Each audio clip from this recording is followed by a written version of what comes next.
The next time you edit a photo, think back to this video. Recently, I was doing some research on Tom Wood, a documentary photographer from Ireland. I was viewing his work and picking some examples I liked most, and one of the images I chose is known as Mad Max. Here's what I had to say about this image. My favourite thing about this photo is the colours. Blue is the complementary colour of orange. This means this photo has a very good contrast in terms of colour theory, which may be why I was drawn to it visually. This image brought me back to previous art studies involving colour theory, and after this lesson I thought about it, and I don't remember ever consciously applying colour theory to my post-processing workflow. So the next time I went out, I decided to apply some colour theory to the pictures I took, specifically complementary colour theory. When looking at this image of a snow-covered chapel ruin, shot on a pretty dull day, the colour that strikes me the most is the orange vegetation among the snow. If we look at the colour wheel, orange is opposite on the colour wheel to blue. This makes blue its complementary colour, blue complements orange, and vice versa. Therefore, after making some exposure adjustments to bring out the life in the image,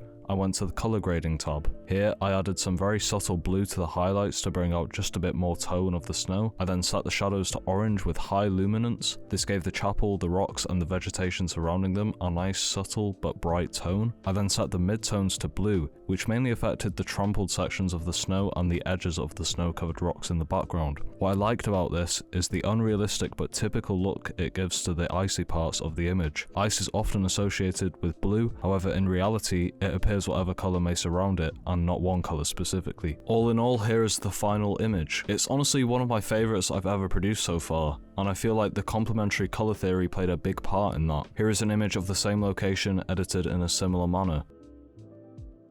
And here are some other examples I produced. What do you think? Either way, make sure that